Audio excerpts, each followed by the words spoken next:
আসসালামু আলাইকুম রহমতুল্লাহি ওয়া বারাকাতুহু। প্রিয় এমপিওভুক্ত শিক্ষক কর্মচারী ভাই বোনেরা, আশা করি সবাই আল্লাহ তাআলার রহমতে ভালো আছেন। হঠাৎই একটি বিষয়ে কথা বলার জন্য আজকের লাইভে যুক্ত হয়েছি। আপনারা জানেন যে আমাদের এমপিওভুক্ত শিক্ষা প্রতিষ্ঠানগুলোতে অনেকেই আপনার প্রতিষ্ঠানগুলো শিক্ষক সংকটে ভুগছে। এনটিআরসির যে দীর্ঘসূত্রিতার কারণে অনেকেই শিক্ষক পাচ্ছে না। অনেক সময় দেখা যাচ্ছে আমাদের পার্ট টাইম শিক্ষক দিয়ে আমাদের শ্রেণী কার্যক্রম অনেক প্রতিষ্ঠানে চালাতে হয়। এই জন্য আমাদের শিক্ষক যাতে আমরা দ্রুত পাই এবং সহজে পাই, এই ব্যাপারে আমাদের কিছু করণীয় আছে মনে হয়। সেই ব্যাপারে আমি খুব অল্প কয়েক মিনিট কথা বলবো। আমাদের যে ষষ্ঠ গণবিজ্ঞপ্তি কিছুদিন আগে যারা প্রকাশিত হয়েছে এবং এর মাধ্যমে যারা নিয়োগ পেয়েছেন প্রায় 40,000-এর মতো শিক্ষক, কিন্তু এখানে প্রায় 16,000 শিক্ষক যারা রিটেনে পাশ করেছেন, ভাইভাতে পাশ করেছেন, প্রিলিতে পাশ করেছেন, পরেও তাদের চাকরি হয়নি। এটা নিয়ে তারা আন্দোলনও করেছেন। আন্দোলন করার পরে সরকারের পক্ষ থেকে তাদের দাবি মেনে নেওয়া হয়েছে যে তাদের অল্প সময়ের মধ্যে নিয়োগের ব্যবস্থা করা হবে। কিন্তু আমাদের অনেক শিক্ষা প্রতিষ্ঠান থেকে আপনার চাহিদা না দেওয়ার কারণে আপনার কাঙ্ক্ষিত পোস্ট আপনার খালি হচ্ছে না। দেখা যাচ্ছে আপনার মানে পোস্ট খালি আছে কিন্তু প্রতিষ্ঠান প্রধান আপনার মানে শূন্যপদের চাহিদা দিচ্ছে না। এই কারণে আপনার অনেক প্রতিষ্ঠানে আপনার শিক্ষক সংকট দেখা দিচ্ছে এবং শিক্ষার্থীরা ক্ষতিগ্রস্ত হচ্ছে। তো তারা আন্দোলন করার পরে আমার কাছে তারা কাল মানে গত পরশু এসেছিল তাদের একটি প্রতিনিধি দল। তারা আমাকে অনুরোধ করেছেন যে স্যার, আপনি যদি একটু বলে দেন সবাইকে, সব প্রতিষ্ঠান প্রধান ওনারা যদি শূন্যপদের তালিকাটা দেই, তাহলে আমরা যেহেতু আমরা প্রিলিতে পাশ করেছি, রিটেনে পাশ করেছি, ভাইভাতে পাশ করেছি, আমাদের নিয়োগটা হবে।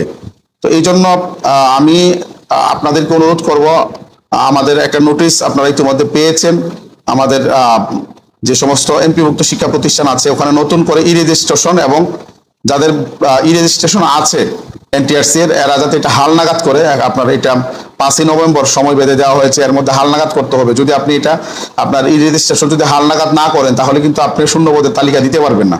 তো আমি সকলকে আমাদের জাতীয় স্বার্থে যাতে আমাদের শ্রেণী কার্যক্রম ব্যাহত না হয়, শিক্ষার্থীরা যাতে শিক্ষকের অভাবে যারা ক্ষতিগ্রস্ত না হয়, এই জন্য আমি সকলের প্রতি অনুরোধ করব যে আপনারা যে আপনার ই রেজিস্ট্রেশন হালনাগাদ অথবা যাদের ই রেজিস্ট্রেশন নেই তাদেরকে নতুন করে ই রেজিস্ট্রেশনের যে নির্দেশনাটা এসেছে ইয়ে থেকে এনটিআরসির পক্ষ থেকে, আমি আশা করব যে আপনারা সবাই আপনাদের যাদের নেই তারা আপনারা এটা নতুন করে রেজিস্ট্রেশন করবেন, আর যাদের আছে তারা আপনারা এটা হালনাগাদ করবেন। এর মাধ্যমে আমাদের প্রায় 16,000 এনটিআরসির মাধ্যমে যারা আপনার প্রিলিতে পাশ করেছে, রিটেনে পাশ করেছে, ভাইভাতে পাশ করেছে, আমাদের এই বন্ধুদের হয়তো একটা কর্মসংস্থানের সুযোগ হবে এবং আমরা যারা শিক্ষক পাচ্ছি না আমাদের মনে হয় সম্ভবত অনেকটা আপনার ক্রাইসিসটা দূর হবে 16,000 শিক্ষক যদি তারা নিয়োগের সুবিধা পায়।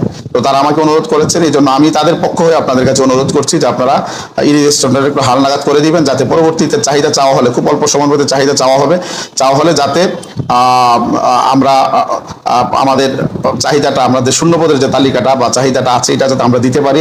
আর এটা দিলে সরকার এখান থেকে যাচাই বাছাই করে সম্ভবত আপনার যারা বঞ্চিত হয়েছে নিয়োগ থেকে 3টা স্টেপ পাস করার পরেও তাদের হয়তো নিয়োগের একটা সুবিধা আসবে। তো এই বিষয়টি আপনারা একটু সবাই একটু দেখবেন, এই বন্ধুদের স্বার্থে, আমাদের শিক্ষার স্বার্থে, আমাদের শিক্ষার্থীদের স্বার্থে বিষয়টা দেখবেন। এই ছোট্ট একটি বিষয় শেয়ার করার জন্য মূলত আপনার সামনে উপস্থিত হয়েছে। আরেকটি বিষয়, সেটি আপনারা ইতিমধ্যে জেনেছেন যে আমরা সারা বাংলাদেশের এমপিভুক্ত শিক্ষা জাতীয়করণ প্রত্যাশী জোটের প্রত্যেকটি জেলা এবং উপজেলা কমিটি ঘোষণার আমরা সিদ্ধান্ত নিয়েছি। আজকে প্রথম বাংলাদেশের উপজেলাগুলোর মধ্যে প্রথম আজকে ঈশ্বরগঞ্জ এমপিভুক্ত শিক্ষা জাতীয়করণ প্রত্যাশী জোটের উপজেলা কমিটি আমরা ঘোষণা করব।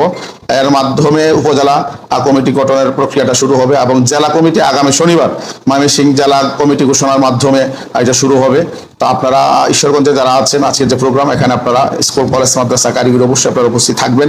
আপনাদের মতামতের ভিত্তিতে তৃণমূলের যারা তৃণমূল থেকে আপনারা যাদেরকে সমর্থন দিবেন আমরা নেতা আপনাদের নির্বাচন করে দিয়ে আসবো ইনশাল্লাহ। আমাদের কোনো রকমের মানে পার্সিয়ালিটি নেই এবং আমাদের কোনো পছন্দও নাই। তৃণমূল থেকে যাদের নাম আসবে তাদেরকে আমরা ঘোষণা করব।